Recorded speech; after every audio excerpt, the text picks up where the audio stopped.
Sziasztok! Megnézzük, hogy a lelkitársak, mire a helyzet náluk, mit lehet tudni az ő jelenlegi helyzetükről. Szóval a lelkitársak hogy vannak, mit csinálnak, egyáltalán mit lehet róluk tudni. Lássunk is neki, az az első kérdésünk, hogy hogyan áll az ő jelenlegi kapcsolatuk. Tehát a lelkitársak kapcsolata hogy van, mit lehet róla tudni, hogyan élik meg ők. Szóval erre vagyunk kíváncsiak, hogy van ez a lelkitársi kapcsolódás, milyen állapotban, mi a jellemzője most.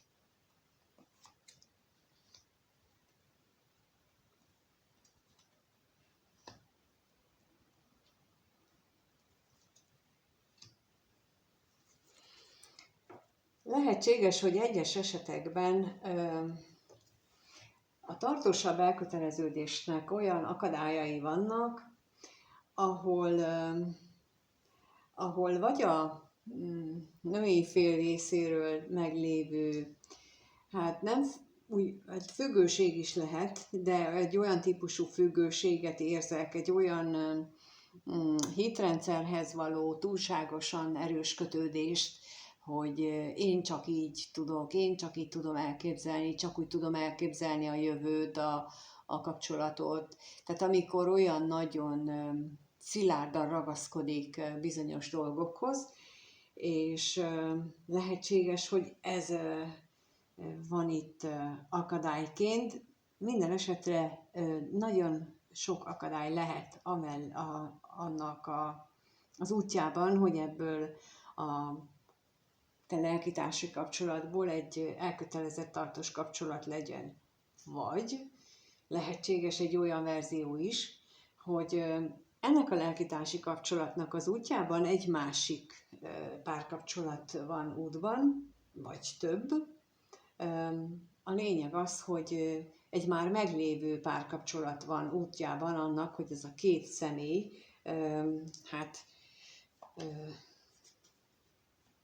együtt megélje a párkapcsolati örömöket. Na de akkor megnézzük, hogy mit tudhatunk meg itt az akadályról. Az ellenségre kérnek szépen plusz információt, hogy mit tudhatunk meg az akadályról, milyen akadályt mutatnak itt a lapok, erről kérnék szépen információt.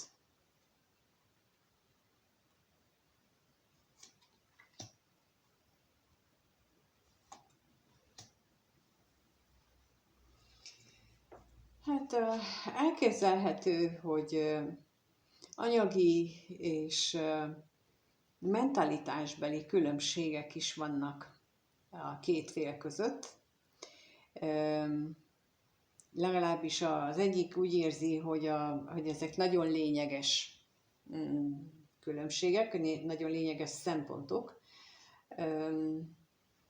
amelyek kettejük között így elválasztóként, vagy nehezítő körülményként nyilvánulnak meg. Ennek lehet egyik része az is, amit az előbb itt mondtam, hogy itt a női félnek vannak olyan hitrendszerbeli elgondolásai, amelyek ezt így nehezítik. Például amikor olyat hallok, vagy olyat mond valaki, hogy x éves vagyok, vagy x kapcsolaton vagyok túl, úgyhogy most már megvannak a magam elvárásai, hogy mi az a szint, ami alá nem megyek. És ezt mondjuk jövedelemhez köti, vagy ezt társadalmi ranghoz köti. Na és akkor ilyenkor szokott előfordulni, hogy tréfás kedvében van az univerzum, és akkor behoz egy olyan kapcsolatot, vagy egy olyan személyt az életébe, aki pont ellentétes azzal az elhatározásával, tehát, vagy például, hogy fiatalabbal én nem, és akkor behoz egy, meglehetősen hozzá képest fiatalabb szemét, és erre mondom én, hogy tréfás kedvében van az univerzum, de valójában ez mind céllal jön, céllal érkezik, és így a lelkitársak is úgy szoktak jönni, hogy segítenek egy feladatot megoldani, mármint életfeladatot, mert hogy az életünket meg átszövik a feladatok, amit ebben a megtestesülésben meg kell valósítanunk, az én nézetem szerint, és akkor a lelkitársak jönnek és támogatnak. Legtöbb esetben kellemesen, de nem minden esetben kellemes az, ahogy ők támogatnak, de megnézzük, hogy mit jelent itt a váratlan öröm. Mit jelent itt ez a váratlan öröm?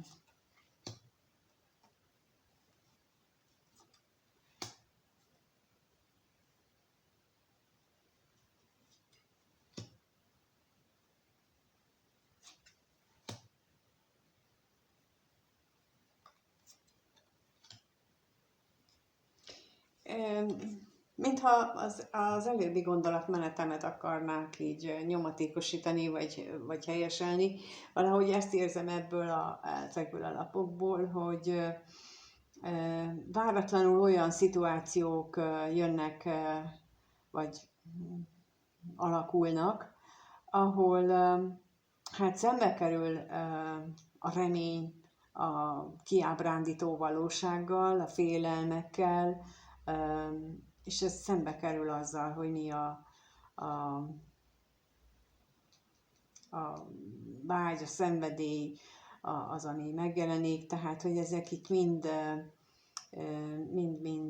szemben állnak egyik a másikkal, és ez elgondolkodtatja, legalábbis a férfit úgy tűnik, hogy a férfi szemét biztosan elgondolkodtatja. Én azt hiszem, hogy a nőt is, tehát a lelkitárs női párját, ami persze lehet bárki, tehát lehet férfi is, meg nő is, meg férfi is, meg nő is, tehát itt bárhogy lehet, itt nem a lelkitársnál bármilyen kombinációs lehetőség megengedett, mert hogy lelkitárs az lehet akár szülő, gyermek, vagy barát, vagy munkatárs, vagy bárki,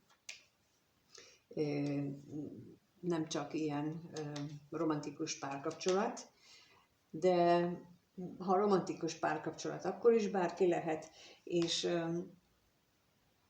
tulajdonképpen akkor is tanító jelleggel van itt, illetve támogató jelleggel van itt, ha ez romantikus párkapcsolatként, vagy bármilyen más kapcsolatként van, mert lehet, hogy arra kell valakit ráébreszteni, amit az előbb mondtam, hogy van egy elhatározás, hogy mi az ő hitrendszere, vagy mi az ő megállapítása, hogy én ezután már így nem, és akkor jön egy ilyen lelkitárs, például egy olyan munkatárs személyében, akit oda helyeznek mellé, akivel mondjuk meg tudja beszélni a dolgokat, mert úgy jól kijönnek, és akkor egyszer csak egy x idő után meg különválnak az útjaik, mert hogy őnekik akkor is ott csak annyi feladatuk volt egymással, tehát lehetnek ilyenek is, és ilyenkor például kifejezetten azért jön az életébe egyik a másiknak, hogy olyan szemléletmódot mutasson meg, hogy kezdjen el rajta gondolkodni mind a kettő, tehát általában mind a kettő tanít egymásnak. Na itt hasonlót érzékelek, nem munkatársit, hanem hasonló célból való találkozást. És a hamisságra kérnék szépen még.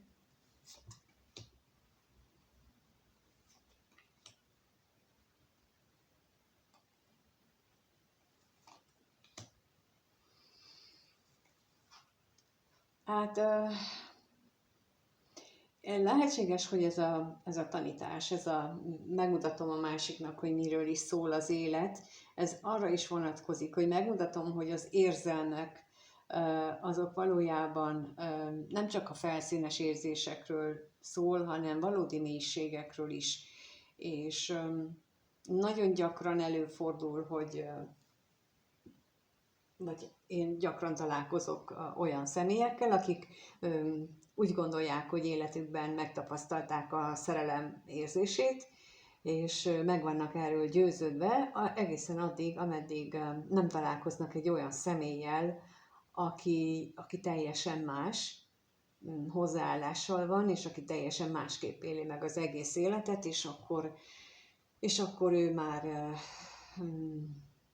nem is tudja, hogy akkor most ez szerelem, vagy mi ez. Hát valójában ezek a mélységek azok, amiket mondjuk a egyes kapcsolódások meg akarnak mutatni, úgyhogy itt is erről van szó, vagy lehetséges, hogy például ez egy olyan lelkitársi kapcsolat, ahol egyik a másiknak segít értelmezni ezeket az érzelmeket, vagy hát megérteni, hogy bizony másfajta érzések is vannak, meg bizony másképp is meg lehet élni, úgyhogy akár erről is lehet szó, de arról is lehet szó, mondom, hogy ez egy romantikus kapcsolat, ami kifejezetten arról szól, hogy hát bizony, az érzés és érzések között is különbség van, és ez személytől függ.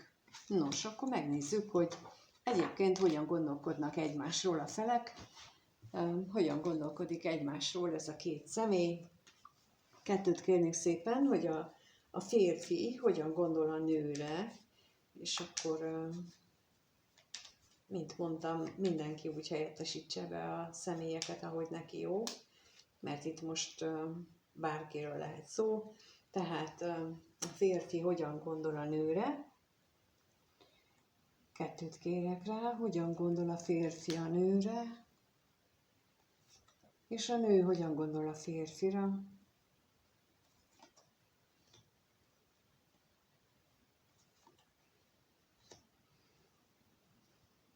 Hát a férfi úgy látom, hogy nagyon sokat gondolkodik, azon is, hogy ez a kettejük találkozásának mi volt az oka, mi a cél vele, miért történt ilyen váratlanul, egyáltalán mi ez az egész. És akkor még kérnék szépen a gondolatra.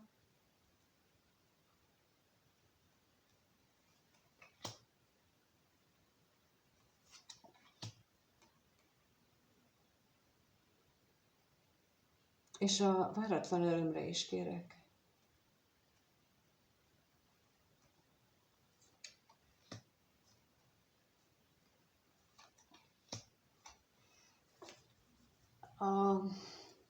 Azért álltam meg ott közben, mert jött már az, hogy tulajdonképpen azt folytatva, hogy mi ez az egész, ott ő neki erre az a válasz, hogy a múltbeli tapasztalásait azt nagyon meg kell változtatnia. Tehát, hogy ez az egész, mármint az a párkapcsolat, vagy ez a kapcsolat, ez azért jött, hogy elgondolkoztassa őt azon, hogy a múltban ő hogyan viszonyult a kapcsolataihoz, és hogy azon gyökeres változást hajtson végre magában, ehhez a hozzáállást, hogy egy kapcsolathoz hogyan viszonyul. Például lehetséges, hogy ez a személy az úgy volt, hogy a kapcsolat számára azt jelentette, hogy ő ettől megtartotta bizonyos módon az önállóságát, de ez olyan módon, hogy ő odament és akkor, amikor akart, és sértésnek vette, hogyha őtől megkérdezték azt, hogy hova megy és mikor jön haza. És most lehetséges, hogy egy olyannal találta magát szembe, ahol azt látja, hogy a másik fél az mindig közli vele, hogy ide megyek, ekkor jövök, és maximálisan alkalmazkodik az ő nézőpontjához, ami számára furcsa lehet, hiszen mondjuk a korábban nem ezt tapasztalta meg. Ez csak egy példa, most csak így mondtam, mert itt azt látom, hogy tehát itt mindenképpen így a távolsággal, meg nem is tudom, a távkapcsolattal összefüggésben érik meglepetések ezt a személyt. Tehát ezért is hoztam ezt a példát, hogy lehetséges, hogy ő a múltban úgy élt meg egy-egy kapcsolatot, hogy hogy az teljesen szabad és független volt, kvázi úgy élte meg, mintha ő továbbra is szingli lenne, és nem tette oda magát bele. Na ez az, amire azt tudjuk mondani, hogy ő még érzelmileg nem nőtt fel, és nem tud magáért felelősséget vállalni, mert amikor például egy elkötelezett kapcsolatba belemegy az ember, fia, lánya, akkor bizonyos felelősséget magára kell tudni venni. Amennyiben úgy gondolja, hogy nem, akkor ő még valószínűleg vagy nem nőtt fel a feladathoz, vagy olyan karmikus feladatokat hoz, hogy ezeket le kell magában küzdeni, és ezeket kell megváltoztatni, és lehetséges, hogy például ez a kapcsolat, ez pontosan ezért jött létre. És a női fél részéről pedig azt látjuk, hogy az érzelmei, hát mondjuk úgy, hogy elég érdekes módon, de nagyon megváltoztak. Úgy értem ezt az érdekes módon, hogy itt megint az előbbire utalok vissza, hogy ő neki megvoltak a nézetei az érzelmekkel kapcsolatosan, tehát hogy ő kinek adja oda a szívét. Most ez jön így, hogy kinek tudja odaadni a szívét, és ez olyan, minthogyha változásban lenne. Például, mondok most így erre a példát, ami erről eszembe jutott, hogy neki megvoltak az elvei az tekintetben, hogy ő egy hármas kapcsolatban nem fog belelépni. Sőt, lehetséges, hogy el is, vagy tett is ilyen fogadalmat magának, hogy na hát én aztán biztosan nem. És akkor jön egy kapcsolódás, amikor meg hát mondjuk nem tud ellenállni, vagy nem tud róla, és úgy megy bele, és már jócskán benne van, amikor kiderül, hogy hát bizony így bele került. Na most ilyenkor két dolog is fontos. Egyrészt az, hogy bizony-bizony az élet meg tudja mutatni, meg az univerzum, vagy az égiek, mindegy, hogy kinek melyik variáció a kellemesebb a fülének. Szóval, hogy meg tudja mutatni azt, hogy hát emberek mi elhatározhatunk mindenféle jó dolgot, de a karmesterpálca az nem a mi kezünkben van, hanem az övékben, és akkor behozzák az életünkbe azt a kapcsolatot, aki aztán ráébreszt, hogy erre bennünket, és bizony, amit meg kell tanulnunk például egy ilyen titkos kapcsolatból, azt meg kell tanulnunk, és azt nem játszhatjuk el. És erről most az jut az eszembe, mint hogy itt ő neki például azt kell megtanulni ebből a kapcsolatból esetleg, hogy felelősséget vállaljon magáért, hogy nőjön fel. Itt pedig azt kell megtanulni, hogy csak úgy nem tehetünk fogadalmakat, nem tehetünk esküket, mert bizony az élet meg tud tréfálni bennünket, és akkor nagyon is hát rosszul fogjuk magunkat érezni. Na de akkor megnézzük, hogy mit tudhatunk meg a szerelemről, mert ezt eddig csak éreztem, hogy erről van szó, vagy hát jött pontosabban, hogy erről beszéljek itten.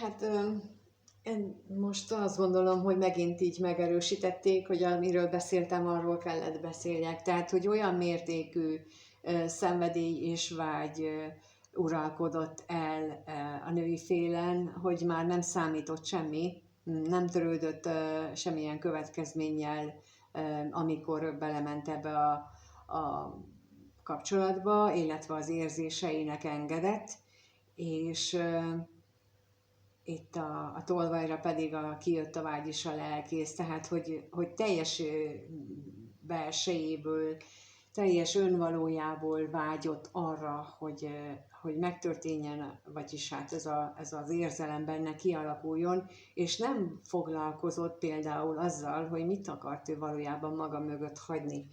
És itt nagyon is fontos ez, amit elmondtam, hogy bizony megtanítják nekünk, hogy mi csak apró kis pontok vagyunk ebben a nagy mindenségben, és tudjuk, hogy mit beszélünk. Tehát nem csak neki van megtanulni valója, hanem a női félnek is van bőséggel, legalábbis itt úgy gondolnak egymásra a felek, hogy ezt okozzák bennük, a másik ezeket a gondolatokat hozza ki belőlük, ha rájuk gondolnak. Például a női fél dühös lehet, hogy belement mondjuk abba a kapcsolatba. De hát ott volt az, hogy nagyon nagy volt benne a vágy, és hát ezt nem tudja leküzdeni. Na de akkor megnézzük azt, hogy hogyan éreznek egymás iránt, mit tudhatunk meg. Tehát kettőt kérek, hogyan érez a férfi a nő iránt.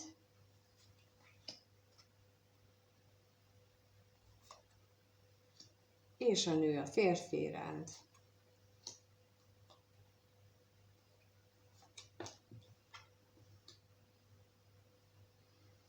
Lehetséges, hogy itt a férfi van, nagy változás van folyamatban a tekintetben, hogy egy hármas kapcsolat miről is szól, vagy pedig a félelmeit tekintve van nagy változás, de akkor kérnék szépen a halálra plusz információt, hogy vajon melyik ez a kettő közül, melyik az, ami igaz.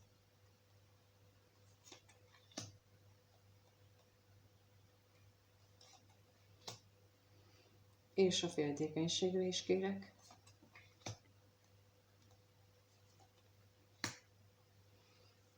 Hát bizony itt az érzelmek változásáról van elsősorban szó, tehát amikor ő magába réved, akkor hogy hogyan állt ő hozzá egy kapcsolatban az érzelmekhez, hogy ő hogyan viszonyult egy új kapcsolathoz, hogy a kapcsolatnak általában csak az anyagi vonzatát nézte meg, az, hogy mivel jár, és akkor itt visszautalnék arra például, amit az előbb példaként mondtam, hogy ez is nagyon egybehangzik azzal, hogy a kapcsolat érzelmileg vagy anyagilag mit ad neki, mennyire maradhat ő abban akkor független, tehát hogy ő csak ezt a részét nézte meg, és azt, hogy milyen mély érzelmi húrokat pendít meg benne, azzal nem foglalkozott, és most úgy látszik, hogy ebben történik változás, vagy legalábbis ez a személy benne ilyen dolgokat változtat most éppen meg. És a női fél részéről pedig azt látjuk, hogy egy könnyed kapcsolatnak akarja feltüntetni, és mondom ezt így, hogy akarja feltüntetni, de nem tudom, hogy miért, de majd mindjárt kiderül, hogy az örvendezésre kérünk.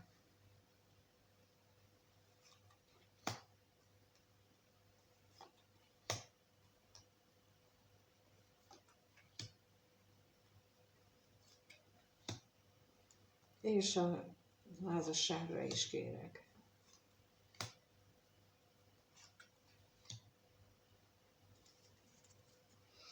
Hát azért, mert a múltban úgy látom, hogy voltak nekik, vagy neki legalábbis a női félnek voltak olyan nehézségei, amelyekre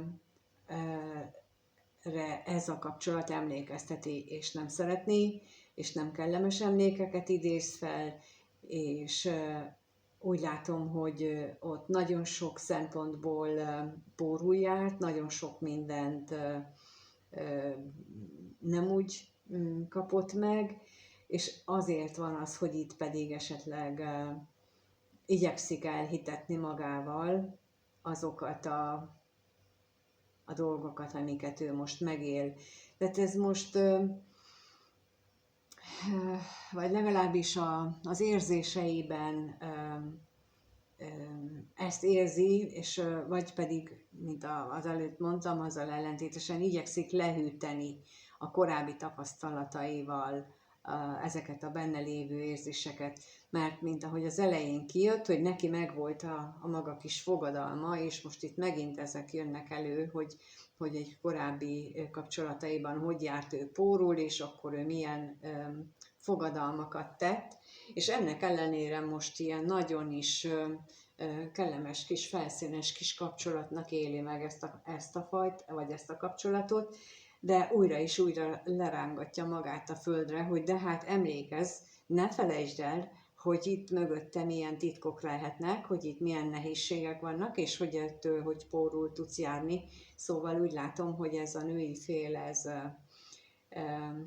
nem engedi most elszállni magát, bár azt mutatták az első kérdésnél a lapok, hogy itt neki bizony változtatni kell, hasonlóan a férfihoz is, akinek ugyancsak az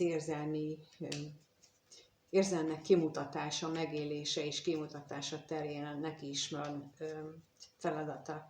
Na de megnézzük, hogy hogyan alakul ez a kettejük kapcsolata a következő 1-2 hétben. Lássuk, hogy hogyan alakul ez a kapcsolat a következő 1-2 hétben. Hogyan alakul ez a kapcsolat? Lesz-e változás benne? Erre vagyunk kíváncsiak, hogy lesz-e változás ebben a kapcsolatban a következő 1-2 hétben, tehát hogyan alakul? Mit tudhatunk meg?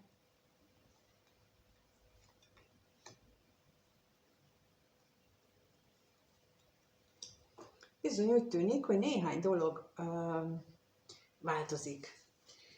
Méghozzá úgy látom, hogy kellemesebb irányba változnak a dolgok, legalábbis lelki szinten is átrendeződés mutatkozik, és lehetséges, hogy anyagi szinten is történnek valamilyen jó, pozitív változások. De először megkérdezem, hogy mit jelent itt az utazás, mert erre vagyok kíváncsi, ugyanis ez mutatja nekem a fix cselekvésbeli változást, tehát hogy az utazásra kérnék szépen, hogy mi változik itt.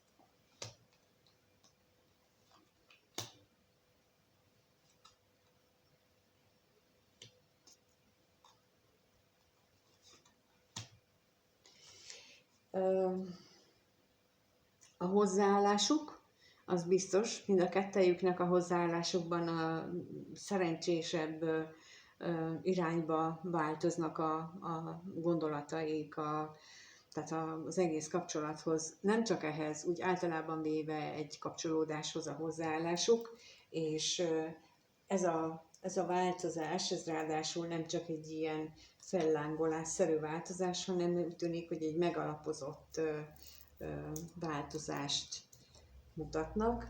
És akkor a tolvajra kérnék szépen, hogy azt a tolvaj,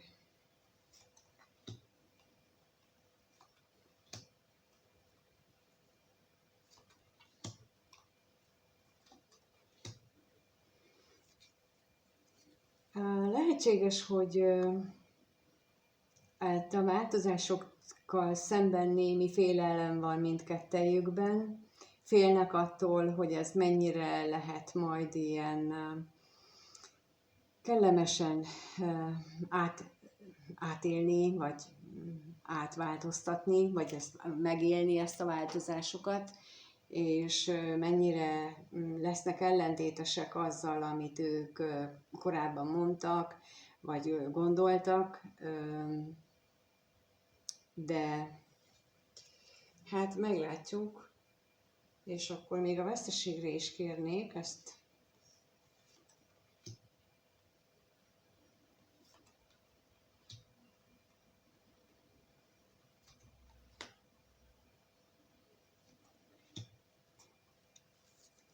Igen, lehetséges, hogy amit itt mondtam, hogy pozitívabb életszemlélet felé változnak a dolgok, és itt még ugyan benne van a félelmek azzal kapcsolatosan, hogy hát ha visszatérnek, meg hát ha lesz még akadályozó tényező, de itt megint azt erősítik meg, hogy a remények azok nagyon is előre lendítik, tehát a reményteli hozzáállás előre lendíti az egész kapcsolatot és az egész életüket. És itt csak azt tudom megjegyezni, hogy hogy lehet, hogy úgy tűnik egy-egy szituációban, hogy nagyon rossz az élethelyzetünk, egy párkapcsolatban teljesen mindegy, hogy milyen élethelyzetről van szó, de hogyha mi megadjuk magunkat annak, hogy milyen rossz helyzetben vagyunk, és sírunk, és jajongunk rajta, és csak állandóan ezt szajkozzuk, és nem próbálunk megkeresni jót, mert mindig van valami jó, csak éppen nem akarjuk észrevenni, vagy arról azt elbagatelizáljuk, lekicsinyeljük. Tehát, hogyha egy akármilyen kis apróságot keresünk, és abba kapaszkodva azt szajkozzuk, hogy de bizony milyen szerencsés vagyok, hogy ez így történik, milyen szerencsés vagyok, hogy úgy történik. Egy idő után nagyon lassan, nagyon sziszifuszi munka árán, de bizony elkezd változni, és akkor ez a fajta állapotváltozás állhat be bármilyen szituációban. És azért mondom, hogy keresni egy pici apró jót, amire azt mondhatjuk, hogy szerencsés vagyok, hogy az így jó dolog az életemben, mert így akkor nem, tehát így érzelmileg is bele tudunk állni, és érzelmileg is azt tudjuk érezni, amiről beszélünk, nem lesz ellentmondás, és akkor az energiák azt az energiát érzékelik, és azt ismétlik, és azt növelik, és azt gerjesztik tovább, és akkor tudnak létrejönni ezek a változások, amiket itt látunk, aminek ez lehet az eredménye. Egy-két hónap is kellhet hozzá, viszont én azt tapasztaltam, hogy ez igenis működik. No de, ha ti más tapasztaltatok, vagy más a véleményetek, akkor szívesen elolvasom a kommentbe, kérlek írjátok meg. Ha egyéni kivetést kértek a ti helyzetetekre, akkor a leírásban megtaláljátok az elérhetőségemet. És olvassátok a blogot, vagy kérjetek bármilyen más segítséget, igyekszem mindenben segíteni. Azt is a leírásban találjátok, de ha csak itt vagytok és nézitek a videót, azért is nagyon hálás vagyok, és köszönöm, ha tetszik és lájkoljátok, feliratkoztok, és mindenkinek minden jót kívánok. Sziasztok!